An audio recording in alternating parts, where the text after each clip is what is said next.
Chapter 8. National Apostasy. From the time of Jeroboam's death to Elijah's appearance before Ahab, the people of Israel suffered a steady spiritual decline. Ruled by men who did not fear Jehovah and who encouraged strange forms of worship, the larger number of the people rapidly lost sight of their duty to serve the living God and adopted many of the practices of idolatry. Nadab, the son of Jeroboam, occupied the throne of Israel for only a few months. His career of evil was suddenly stopped by a conspiracy headed by Baasha, one of his generals, to gain control of the government. Nadab was slain with all his kindred in the line of succession, according unto the saying of the Lord, which he spake by his servant Ahijah the Shilonite, because of the sins of Jeroboam which he sinned, and which he made Israel sin. 1 Kings 15, verses 29 and 30. Thus perished the house of Jeroboam. The idolatrous worship introduced by him had brought upon the guilty offenders the retributive judgments of heaven, and yet the rulers who followed, Baasha, Elah, Zimri, and Omri, during a period of nearly 40 years, continued in the same fatal course of evil-doing.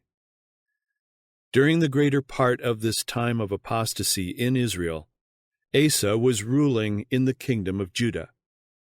For many years Asa did that which was good and right in the eyes of the Lord his God, for he took away the altars of the strange gods and the high places, and brake down the images, and cut down the groves, and commanded Judah to seek the Lord God of their fathers, and to do the law and the commandment. Also he took away out of all the cities of Judah the high places and the sun images, and the kingdom was quiet before him. 2 Chronicles 14, verses 2 to 5. The faith of Asa was put to a severe test when Zerah the Ethiopian, with an host of 1,000,000 and 300 chariots, invaded his kingdom. Verse 9. In this crisis, Asa did not put his trust in the fenced cities in Judah that he had built, with walls and towers, gates and bars, nor in the mighty men of valor, in his carefully trained army. Verses 6 to 8. The king's trust was in Jehovah of hosts, in whose name marvelous deliverances had been wrought in behalf of Israel of old. Setting his forces in battle array, he sought the help of God. The opposing armies now stood face to face. It was a time of test and trial to those who served the Lord. Had every sin been confessed? Had the men of Judah full confidence in God's power to deliver? Such thoughts as these were in the minds of the leaders. From every human viewpoint, the vast host from Egypt would sweep everything before it. But in time of peace, Asa had not been giving himself to amusement and pleasure. He had been preparing for any emergency. He had an army trained for conflict. He had endeavored to lead his people to make their peace with God. And now, although his forces were fewer in number than the enemy, his faith in the one whom he had made his trust did not weaken. Having sought the Lord in the days of prosperity, the king could now rely upon him in the day of adversity. His petitions showed that he was not a stranger to God's wonderful power. "It is nothing with thee to help," he pleaded, "whether with many or with them that have no power. Help us, O Lord our God, for we rest on thee, and in thy name we go against this multitude. O Lord, thou art our God.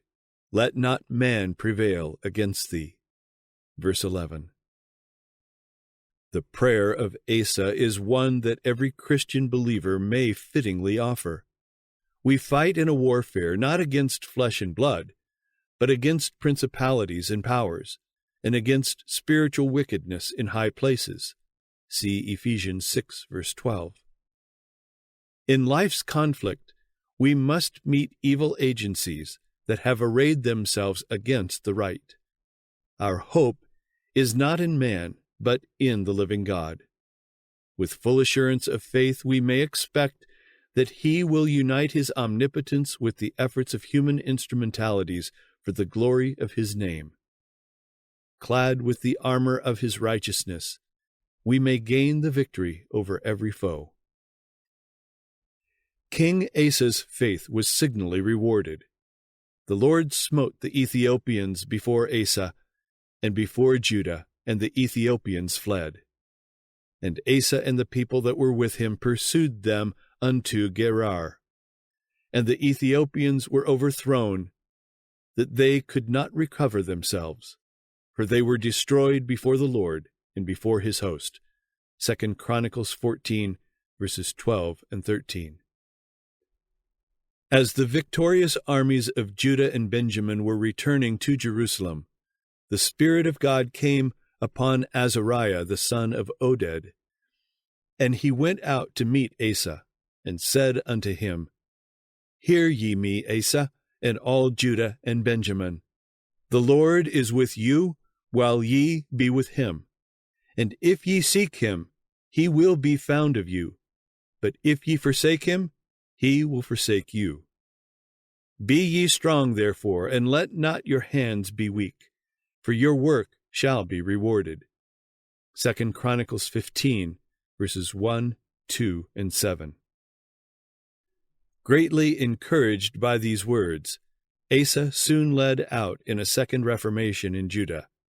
He put away the abominable idols out of all the land of Judah and Benjamin, and out of the cities which he had taken from Mount Ephraim, and renewed the altar of the Lord that was before the porch of the Lord. And he gathered all Judah and Benjamin, and the strangers with them out of Ephraim and Manasseh, and out of Simeon, for they fell to him out of Israel in abundance, when they saw that the Lord his God was with him. So they gathered themselves together at Jerusalem in the 3rd month, in the 15th year of the reign of Asa. And they offered unto the Lord the same time of the spoil which they had brought, 700 oxen and 7,000 sheep. And they entered into a covenant to seek the Lord God of their fathers with all their heart and with all their soul. And he was found of them, and the Lord gave them rest round about. Verses 8 to 12 and verse 15. Asa's long record of faithful service was marred by some mistakes, made at times when he failed to put his trust fully in God. When, on one occasion, the king of Israel entered the kingdom of Judah and seized Ramah, a fortified city only 5 miles from Jerusalem, Asa sought deliverance by forming an alliance with Ben-Hadad, king of Syria. This failure to trust God alone in time of need was sternly rebuked by Hanani the prophet, who appeared before Asa with the message, Because thou hast relied on the king of Syria, and not relied on the Lord thy God, therefore is the host of the king of Syria escaped out of thine hand. Were not the Ethiopians and the Lubims a large host, with very many chariots and horsemen? Yet, because thou didst rely on the Lord, he delivered them into thine hand. For the eyes of the Lord run to and fro throughout the whole earth, to show himself strong in the behalf of them whose heart is perfect toward him. Herein thou hast done foolishly. Therefore from henceforth thou shalt have wars. 2 Chronicles 16, verses 7 to 9. Instead of humbling himself before God because of his mistake, Asa was wroth with the seer, and put him in a prison house, for he was in a rage with him because of this thing.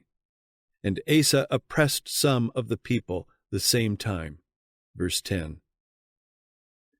In the 39th year of his reign, Asa was diseased in his feet, until his disease was exceeding great. Yet in his disease he sought not to the Lord, but to the physicians. Verse 12. The king died in the 41st year of his reign and was succeeded by Jehoshaphat his son. 2 years before the death of Asa, Ahab began to rule in the kingdom of Israel. From the beginning his reign was marked by a strange and terrible apostasy. His father, Omri, the founder of Samaria, had wrought evil in the eyes of the Lord, and did worse than all that were before him, but the sins of Ahab were even greater. He did more to provoke the Lord God of Israel to anger than all the kings of Israel that were before him, acting as if it had been a light thing for him to walk in the sins of Jeroboam, the son of Nebat. Verses 33 and 31. Not content with encouraging the forms of religious service followed at Bethel and Dan, he boldly led the people into the grossest heathenism by setting aside the worship of Jehovah for Baal worship. Taking to wife Jezebel, the daughter of Ethbaal, king of the Sidonians, and high priest of Baal, Ahab served Baal and worshipped him, and he reared up an altar for Baal in the house of Baal, which he had built in Samaria. Verses 31 and 32. Not only did Ahab introduce Baal worship at the capital city, but under the leadership of Jezebel, he erected heathen altars in many high places, where, in the shelter of surrounding groves, the priests and others connected with this seductive form of idolatry exerted their baleful influence, until well nigh all Israel were following after Baal. There was none like unto Ahab, who did sell himself to work wickedness in the sight of the Lord, whom Jezebel his wife stirred up. And he did very abominably in following idols, according to all things as did the Amorites, whom the Lord cast out before the children of Israel. 1 Kings 21, verses 25 and 26. Ahab was weak in moral power. His union by marriage with an idolatrous woman of decided character and positive temperament resulted disastrously both to himself and to the nation. Unprincipled and with no high standard of right doing, his character was easily molded by the determined spirit of Jezebel. His selfish nature was incapable of appreciating the mercies of God to Israel and his own obligations as the guardian and leader of the chosen people. Under the blighting influence of Ahab's rule, Israel wandered far from the living God and corrupted their ways before him.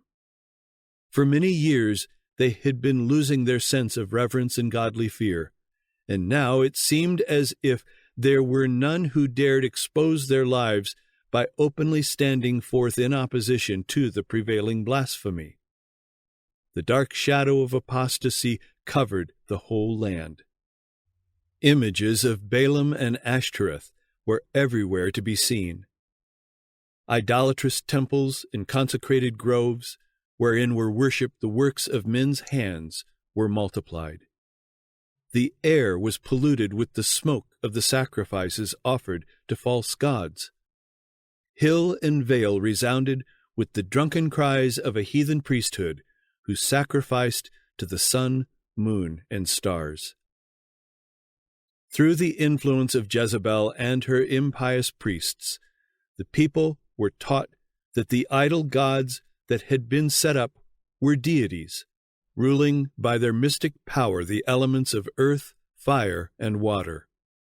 All the bounties of heaven, the running brooks, the streams of living water, the gentle dew, the showers of rain which refreshed the earth and caused the fields to bring forth abundantly, were ascribed to the favor of Baal and Ashtoreth, instead of to the giver of every good and perfect gift.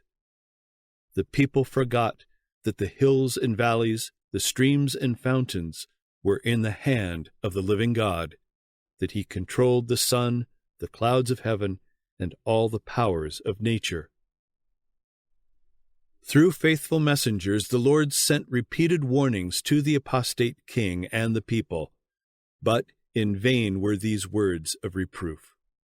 In vain did the inspired messengers assert Jehovah's right to be the only God in Israel. In vain did they exalt the laws that he had entrusted to them. Captivated by the gorgeous display and the fascinating rites of idol worship, the people followed the example of the king and his court and gave themselves up to the intoxicating, degrading pleasures of a sensual worship. In their blind folly, they chose to reject God and his worship. The light so graciously given them had become darkness. The fine gold had become dim. Alas, how had the glory of Israel departed? Never before had the chosen people of God fallen so low in apostasy. Of the prophets of Baal, there were 450, besides 400 prophets of the groves. 1 Kings 18, verse 19.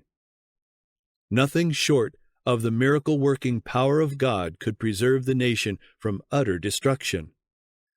Israel had voluntarily separated herself from Jehovah, yet the Lord in compassion still yearned after those who had been led into sin, and he was about to send to them one of the mightiest of his prophets, through whom many were to be led back to allegiance to the God of their fathers.